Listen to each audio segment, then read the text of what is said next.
البدر يا الله سلم الأمة من اللغات والنقمة ومن هم ومن غمة بأهل البدر يا الله محمد بالقلوب ودوائها وعافية الأبدان وشفائها والنور الأبصار وضيائها على آله وصحبه وسلم اللهم صل على سيدنا محمد طب القلوب ودوائها وعافية الأبدان وشفائها ونور الأبصار وضيائها على آله وصحبه وسلم اللهم صل على سيدنا محمد طب القلوب ودوائها وعافية الأبدان وشفائها والنور الأبصار وضيائها على آله وصحبه وسلم صل صلاة كاملة وسلم سلاما تاما على سيدنا محمد الذي تنحل به العقد وتنفرج به الكرب به الحوائج وتنال به الرغائب وحسن الخواتم ويستسقى الغمام بوجهه الكريم وعلى آله وصحبه في كل لمحة ونفس بعدد كل معلوم لك اللهم صل صلاة كاملة وسلم سلاما تاما سيدنا محمد الذي تنحل به العقد وتنفرج وتقضى به الحوائج وتنال به الرغائب وحسن الخواتم ويستسقى الغمام بوجهه الكريم وعلى آله وصحبه في كل لمحة فزد بعدد كل معلوم لك اللهم صل صلاة كاملة وسلم سلاما تاما على سيدنا محمد الذي تنحل به العقد وتنفرج به الكرب وتقضى به الحوائج به الرغائب وحسن الخواتم ويستسقى الغمام بوجهه الكريم وصحبه في كل لمحة ونفس بعدد كل معلوم لك اللهم صل على النبي الهاشمي محمد وعلى آله وسلم تسليما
Bismillahirrahmanirrahim.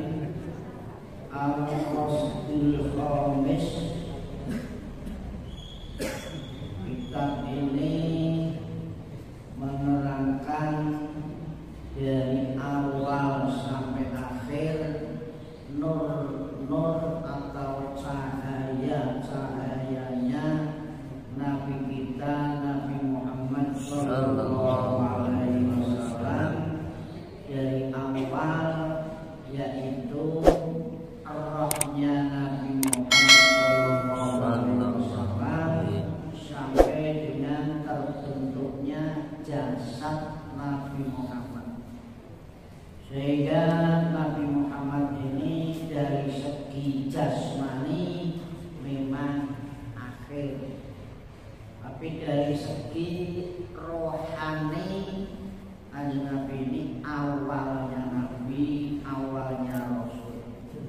Sehingga Kanjeng Nabi bisa disebut dengan Sayyidul Awwalin wal Akhirin. Mengapa demikian?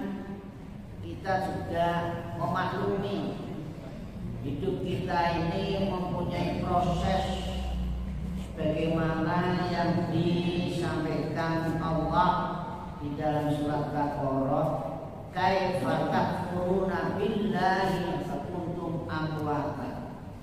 Bagaimana kamu sekalian tidak percaya bahwa kamu sekalian ini dibuat dari kematian dulu. Sumayuhikum, setelah mati baru kita dihidupkan oleh Allah. Sumayuhikum, setelah hidup lalu Allah mematikan kita. Lalu sumayuhikum, menghidupkan lagi Allah kepada kita. Summa ilaihi turja'un, kepada Allah kita akan kembali. Hadirin rahimahumullah. Jadi menurut tahapan-tahapan hidup, manusia ini sekarang dalam keadaan area hidup yang kedua, yaitu melalui proses kematian dulu, baru kita hidup sekarang. Setelah kita sekarang hidup, akan menikmati kematian yang kedua, yaitu kematian insya Allah kapan kita akan dipanggil oleh Allah semuanya tidak tahu. Yang jelas Allah kalau memanggil tidak ditunda-tunda. Tidak ada yang namanya mati, istilah sekarang mati suri nopo ini. Tidak ada, sekali lagi. Jadi kalau kita hidup ini, hidup sekali ini, nanti akan hidup lagi seperti ini juga. Setelah kita melalui proses mati, yang mati ini roh dan jasadnya terpisah. Sehingga kalau ada orang meninggal, sekali lagi ditunggoni, nggak bisa melihat roh itu keluar dari lubang-lubang mana yang ada di badan kita. Nyuwun sewu. Sapa sing nunggoni wong mati, wong matine tetep mati, sing nunggoni ora weruh metune roh. Lho niki. Kuwi sampeyan mangke nek badhe kuntur wonten ngarsane Allah badhe mati, keluarganya suruh menunggu jenengan. Bisa tidak keluarga itu melihat roe sing arep? Tidak bisa. Sebab ini sudah dinyatakan oleh Allah dalam firman-Nya surat Al-Fatihah, "Walaula idza balaghatil hulqum wa hina idzin tamur." Ketika kita sudah sampai pada hulqum, tenggorokan, nek cara Pak Ustaz Bukhari niki ngendikane huruf halak itu di sini. Balaghatil hukum nek wis tekan tenggorokan roh iki. Wa hina idzin tandur, ketika itu kita akan melihat apa sih roh itu. Sementara nyuwun sewu bapak-bapak sing pinarak, ibu-ibu sing pinarak di masjid belum pernah melihat rohnya sendiri. Ayo ngacung sapa sing wis weruh rohe sampeyan dhewe. Nah, jenengan kan punya roh penggerak, bisa kula sampeyan bergerak karena ada roh yang menggerakkan itu, karena hidup. Jadi kalau tidak ada roh, tidak bergerak alias mati. Ya. Perginya roh ini dinyatakan oleh Allah, wa nahnu aqrabu ilaihi minkum walakin la tubsirun. Kita semuanya ini dekat dengan orang yang akan meninggal, tapi kita tidak bisa melihat mawar. Nek orang itu cacat sampai nunggu di wong sing arep mati, sampai dokternya sendiri tidak bisa. Pakcik apa ono liwat alat mendeteksi orang akan meninggal. Coba dokternya bilang, dok, rohnya itu keluarnya dari mana? Nyuwun sewu kalau guyonan tapi kalau dokter ini hanya merupakan satu benda yang membuat kita sebagai usaha ikhtiar. Sehingga nyuwun sewu bapak-bapak, ketika kita menuduh orang akan meninggal, ini nyuwun sewu jangan sekali-kali berbicara masalah duniawi, karena dia itu akan menghadapi dunia yang lain dengan dunia sekarang, yang namanya barzakh. Nah, Kanjeng Nabi Isra Mi'raj itu biruhihi wa jasadihi, rohnya Nabi dan jasadnya Nabi, dengan badannya Nabi, dengan rohnya Nabi, dua-duanya ikut Isra, ikut Mi'raj. Sekali lagi, jangan berbicara masalah apa mungkin zaman Kanjeng Nabi kan belum ada canggih elektronik sekarang. Allahu Akbar kabira. Biqadrihi wa quwwatihi, dengan kekuasaan Allah. Allah itu kalau sudah memanggil yang dicintai oleh Allah mudah. Karena apa? Beliau menaiki kendaraan yang luar dari biasa. Kalau kita bayangkan dalam ayatnya subhanalladzi asra bi abdihi laila, Nabi ini diperjalankan oleh Allah pada waktu malam. Tidak, kalimatnya tidak Muhammad, Pak, bi abdihi. Ini ahli tafsir memang hebat cara menafsiri bi abdihi. Oleh karena itu, hamba kalau sudah dipanggil oleh Allah, subhanallah, tidak ada sukar, tidak ada. Semuanya dibuat mudah. Dari mana Allah Ta'ala mau perjalankan Nabi Muhammad pada waktu malam?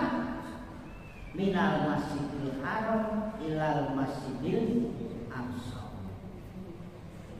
Bayangkan Pak, kalau dari ilmu bumi, ketika kita masih SD itu ada pelajaran ilmu bumi, atlas global. Ini jaraknya itu dari Masjidil Haram ke Masjidil Aqsa ribuan kilometer. Bayangkan.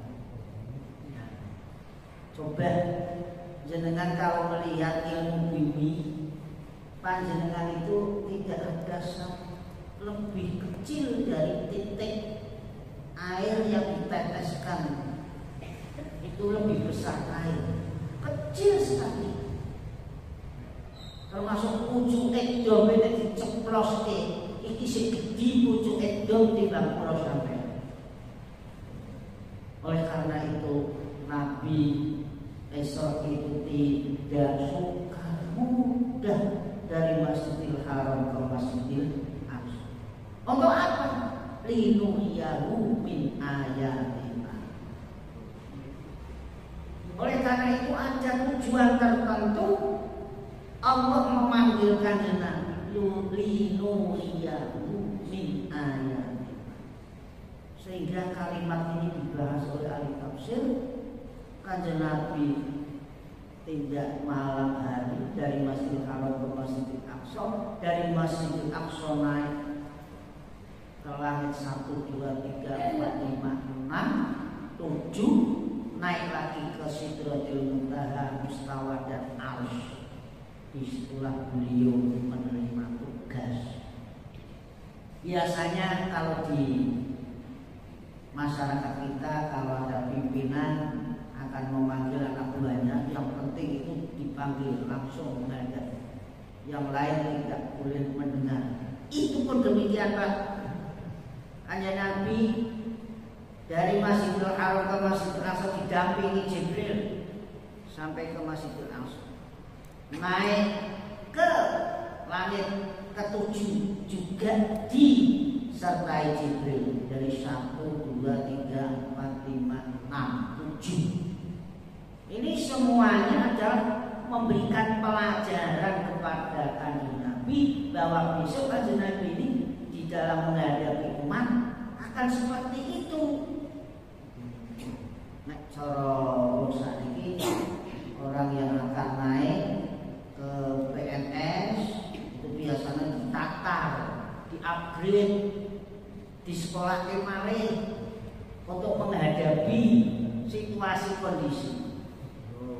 Termasuk dari pulau ini, wonten kepala desa orang sing nyalon, wontene lanang wedok, sing wedok kae paesan otok, tapi ya alhamdulillah ya banyak temenan sing dadi sing tujune sing lanang.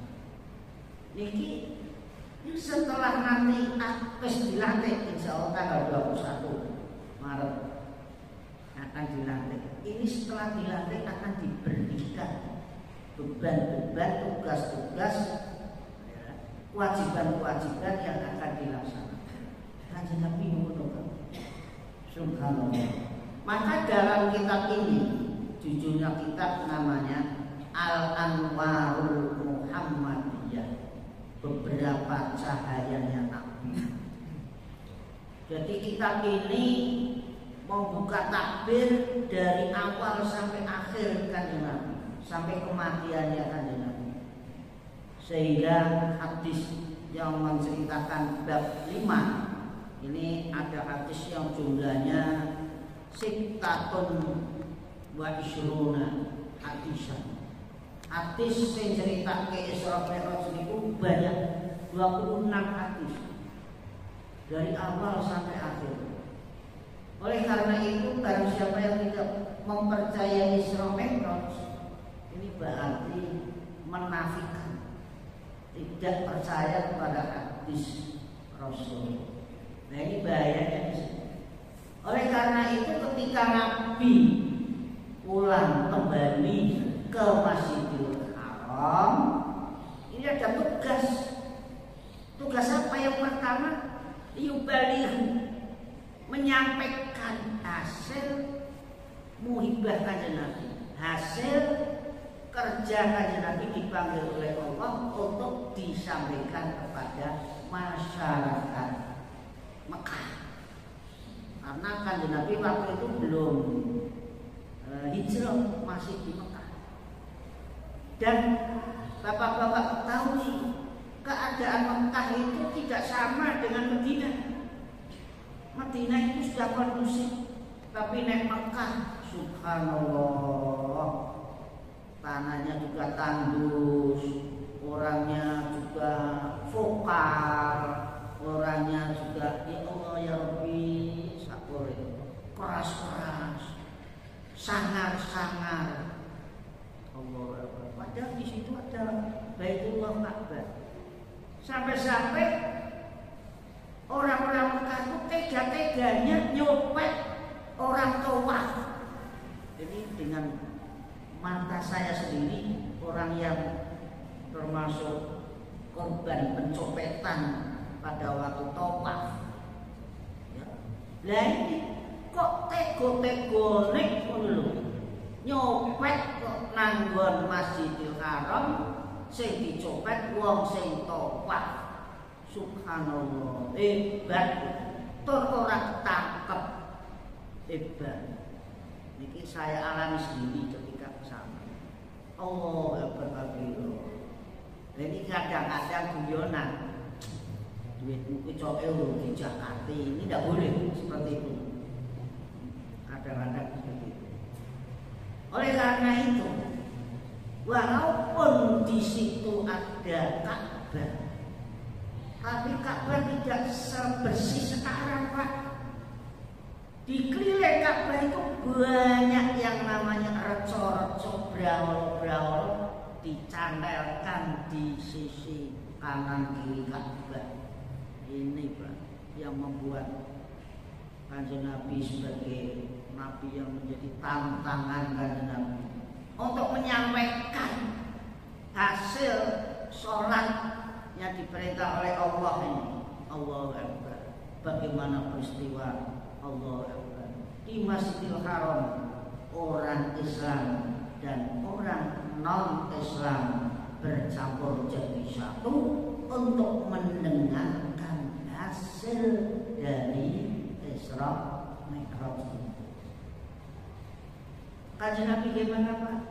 Termasuk pamannya sendiri sebagai provokator untuk mencari sorosane simpatik orang-orang kafir dikumpulkan di Masjidil Haram untuk apa? Untuk menjatuhkan martabat Rasul. Sampai-sampai orang-orang kafir bertamu ke tempat Abu Bakar. Abu Bakar sampean sing sesepuhe wong Mekah. Iki mau kanca-kanca do nakoni Muhammad ceritane Isra Mi'raj. Apa kira-kira kowe wong tuwa iki ngandel pembicaraan Nabi Muhammad itu Bakar bagaimana sebagai seorang tokoh agama. Ketika itu Abu Bakar menyatakan, nek sing ngomong Muhammad ojo maren kuwi liyane kuwi aku percaya kabeh nek sing ngomong Nabi Muhammad. Sehingga tersiarlah Abu Bakar dengan jabatan asyik sampai sekarang. Mulane nek traweh itu biasanya kita memperingati Al-Khalifatul Ula Sayyidina Abu Bakar Siddiq. Bagaimana jawabannya Bu? Pak? Ana bilale mboten mriki? Mboten. Mboten nggih? Wah, itu sing keras. Al-Khalifatul Ula. Khalifah yang pertama Abu Bakar. Asyiknya dibaca, tapi kurang puas lagi. Ada seorang laki-laki langsung berhadapan bertatap muka dengan Kanjeng Nabi Muhammad. Muhammad, seliramu Isra terus Mi'raj. Nek Mi'raj niku munggah. Nek munggah sikile loro. Ora ana munggah sikil siji sing siji nang isor sing siji nang dhuwur. Betul. Jejal sikile sampean ditarik. Nek cara saiki ngono apa Pak? Cara mriki kaya bisa cilik ceklek. Sikil siji. Bisa Kanjeng Nabi memang bahasane lurus. Dikongkon kaya kuwi yo melok Kanjeng Nabi sikile satu diangkat. Lah mestine sing arane munggah kuwi yo sikil loro Muhammad. Lho niki Pak. Kira-kira nek sampean sing bendi Kanjeng Nabi, kira-kira tapi ora bakal. Dimirangke lah Kanjeng Nabi waktu kuwi. Hebat banget. Ya otomatis secara akal logikanya, secara akli yang intelektualnya mau kafir menang. Secara intelektual Jajal Muhammad sikil loro diangkat ya tiba Lho ngono nang ngono kidul apa meneh tekan planet aja ngomong sing dhuwur-dhuwur sing apa sing cendhek ora iso. Kanjeng Nabi jawabannya ukhruj minal masjid hal. Jawabannya ada di luar masjid. Oh, ora panjang Kanjeng Nabi yang dudu mula panjenengan ini bisa mengambil ini yen wong kuwi wis dicat dening Allah ora rebonan daya ora usah dijawab nganggo dalil hadis apa maneh Quran hadis kuwi aja diiku ya kuwi dalil Kanjeng Nabi sing jawab njogo aja nafsu nang jodo ana mantune Sayyidina Ali wis lolos pedang. Pedangnya wis dilolos. Piye jawabanmu? Dia gulune disabet nganggo pedang. Kira-kira nek disabet nganggo pedang iki gulu. Allah. Geger nang masjid. Aneh lho piye jawabane kok. Iki jawaban sing pas. Kaya niku Sayyidina Ali. Akhire pripun para rawuh Kanjeng Nabi jawab. Nek Kanjeng Nabi jawab ora mlebu percuma. Sebab napa? Wong kafir iku sawahun alaihi. A'anzartahum am lam tunzirhum la yu'min. Kanjeng Nabi sudah ahli dalam perdebatan hujjah. Iki nek tak jawab percuma. Mulane sakniki wis wonten contoh perkara edaran agama, Menteri Agama mengedarkan azan, terus nang virale dianalogi azan karo binatang, wah sebenarnya dijawab percuma kalau semuanya. Jadi kita yang cara berpikirnya itu sing realistis, ora sah. Nek cara saiki ngono rasa mikir sing koyo dudu aja eman-eman ngomongi. Terus pundi? Dijawab percuma ora percuma. Mulane jawab Kanjeng Nabi. Jawab biku wati wa qudratihi minallah. Mulane kula sampeyan nuwun sewu bapak-bapak. Nek weruh manusia di luar kemampuan kita, ya kita hanya la haula wala quwata illa billah. Dalam sejarah Wali Songo gawe masjid Songo suwengi di Bayangku. Ini cara ngalah orangnya tidak pikiran kita. Maka Isra Mi'raj ini jangan dipikir dengan akal saja, tapi dengan imanometer, dengan iman. Linuriyahu min ayatina. Sebab apa? Innahu wasamiul basir. Gusti Allah itu zat sing krungu. Omongane wong kafir karo Kanjeng Nabi Muhammad itu Gusti Allah mireng. Basir Gusti Allah ningali. Mulane teng mriki kitab dikandhakake min asharil mukjizat. Terkenalnya paling terkenalnya mukjizat yaitu yang namanya Isra Mi'raj. Maka Kanjeng Nabi dengan Isra Mi'raj itu memberikan teladan, memberikan contoh agar Rajab ini betul-betul merupakan satu bentuk bulan yang dihormati oleh Allah dan kita semuanya umat Islam yang ada untuk memohon barokah Allah di bulan Rajab sesuai dengan barokah haulahu di situ. Nah, setelah itu Pak, Kanjeng Nabi diperlihatkan oleh Allah dari Masjidil Haram ke Masjidil Aqsa dalam perjalanan. Allah memperlihatkan contoh dari umatnya Nabi. Nah, oleh karena itu bersyukurlah kita yang sekarang itu bisa menikmati bulan Rajab yang sudah habis. Sekarang sudah tanggal 6 atau tanggal 5 bulan Syawal. saban. Ya. Ini ada dua pendapat, ada yang 5, ada yang 6 kan.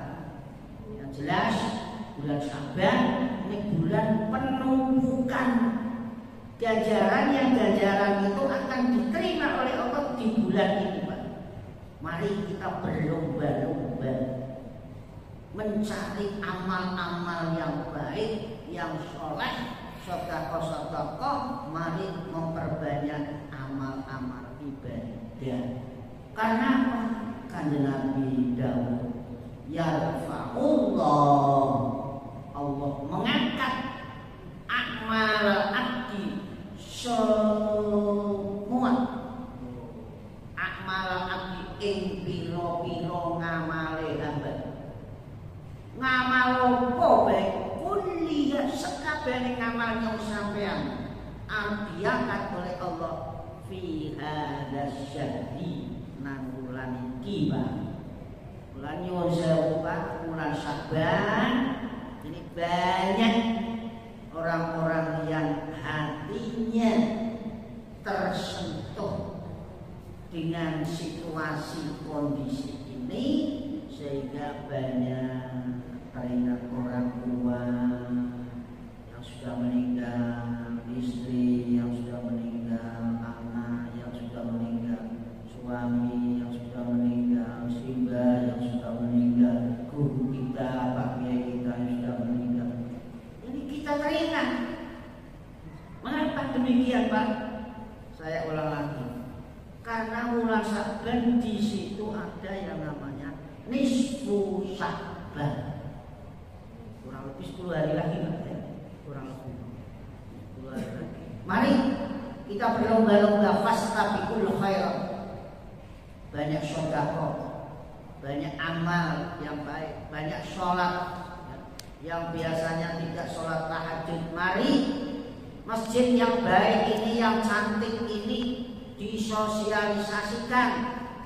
Saya mohon pengurus baru supaya ada yang namanya gerakan sholat tahajud.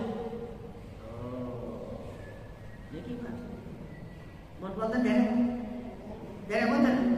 Saat ini berkat hubungan HP sih, Pak. Ya kok? Kepenak sih. Jadi HP itu digunakan yang baik. Nek perlu yang pengurus dulu, pengurus yang punya nomor HP, ya, di bel dan jam 2. Sudah mau belum? Belum. Ayo bangun yuk. Enggak. Mau apa ini? Ke masjid, tahajud. Terus kira-kira nek munggo sampean apik dilakoni. Nek kira-kira ora apik ya ora selakoni, tapi kok banget wong tahajud kok nganti muni ora apik. Wa minal laili fatahajjat bina filatan asa. Rabbuka ai. Asa ayat asa ta rabbuka maqamam mahmud. Nek kepingin maqam mahmud dan kepingin tempat yang terpuji, mari kita bersolat tahajud. Kalau tidak bisa, karena ini pertama perdana berat yang mengurus ngeramai ke masjid dan jiwa raya anakku sembahyang kaki di rumah. Saya yakin, saya percaya sampai akhirnya bunyi tangi, Bu, tangi ya, bapak-bapak tangi ya, tangi ya. Saya percaya. Tahajud ini wallahu a'lam. Mari, kalau itu dianggap berat, cari yang ringan. Wadduha walaili idza saja. Salat duha jam 6 bar ngaji. Tolong sampai teh sing ngaji esuk Pak Kiai Yaskor. Pak Kiai Haji Yaskor, nyuwun sewu Pak Kiai, niki pada Jumat niki Pak Do salat duha sampeyan sing imami Pak Kiai.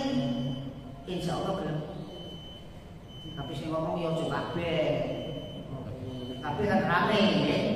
salah satu pengurus Pak Yai ini masjid Kota Sufi bisa menjadi masjid yang utama, masjid yang afdol, orang-orang yang bekerja supaya dapat barokah, terutama di bulan Sya'ban. Pak Yai Haji Yaskur bikin jenengan kula-kuli ngimami sholat duha. Kira-kira setuju berapa? Kira-kira. Jadi urung tekan kowe jare. Mulane palang karo kowe, palang iku awet subuh jadi copot bisa. Nah, Pak. Itu kalau tahajud berat. Kok positif lah, positif. Mau nek wis traweh, sedelok meneh, Pak. Sedelok maneh selawe dina maneh awake dhewe traweh. Silahkan sing 8 monggo. Sing 20 ya monggo. Sing ora tak mandate, sing ora tapi koyo ingrai. Karane kanca dulu. Saya ulang lagi. Selamat kadung panjenengan makin Sya'ban diteruskan di malam Ramadan. Mari kita ramaikan marhaban ahla Ramadan. Sebab apa?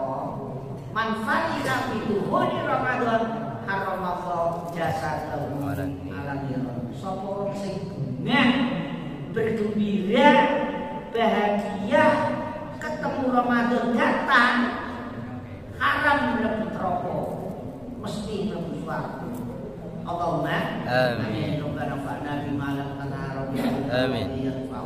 Bi barakati subhana rabbika rabbil izzati amma yasifun. Wassalamu ala mursalin walhamdulillahi rabbil alamin. Assalamualaikum warahmatullahi wabarakatuh.